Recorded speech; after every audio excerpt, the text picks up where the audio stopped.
عمرك كنت تتخيل ان في حد ممكن يسجل لك قصة حياتك غير ما انت عايز؟ عمرك كنت تتخيل ان الشخص ده يكون انت شخصيا يا صديقي؟ عندك اكتر من 30 عضلة في وشك بيكتبوا قصة حياتك كل يوم، بتضحك، بتكشر، زعلان، فرحان، متضايق، بيسجلوا كل حاجة بتحصل في حياتك. ولكن المأساة ان مفيش زرار ديليت او اندو للموضوع ده. بمعنى ايه؟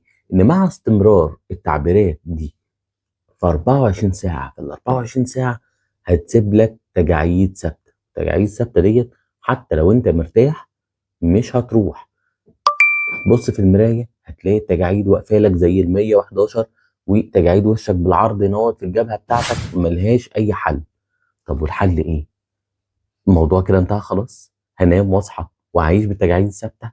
خد أقول لك، في سر بسيط ممكن تعمله، وهو البوتوكس. البوتوكس لما بتبداه في سن بدري، خصوصا لو انت عندك تعبيرات وش نشطه جدا، بيحللك المشكله دي ويخلي تعابير وشك هاديه، والتعامل معاها على المدى البعيد يقلل فرصه ان يكون في اي تجاعيد ثابته.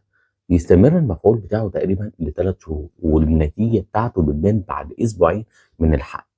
نقطة صغيرة من البوتوكس هتخلي عضلات وشك تحكي الحكاية زي ما انت عايز، وتقف في أجدعها شمس وتتصور بدون أي تجاعيد.